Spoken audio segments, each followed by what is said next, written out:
晚風欲提岸，漁火炊煙疏。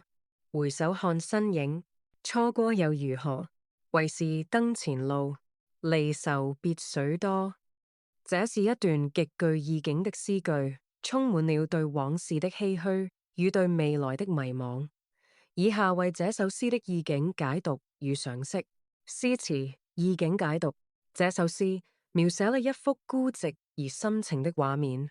晚風欲提岸，漁火炊煙疏。開篇勾勒出黃昏時刻，晚風徐徐吹過堤岸，江面上閃爍着零星漁火，岸邊人家炊煙裊裊，卻顯得稀疏冷清。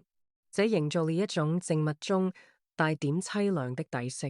回首看身影，錯過又如何？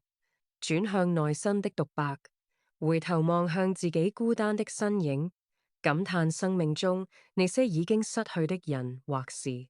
儘管心中有萬般不捨，卻也只能用一句錯過又如何來自我寬解，透出一種無可奈何的豁達。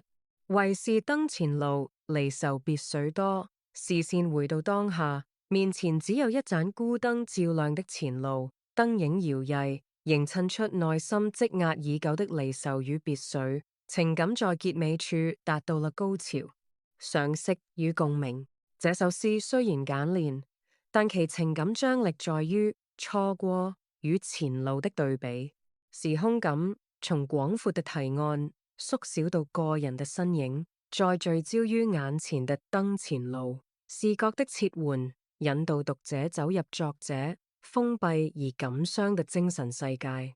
情感層次，作者並非單純地沉溺於哀傷，而是在試圖放下。錯過又如何？與無法忘懷、離愁別緒多之間掙扎，這種矛盾感最能擊中人心。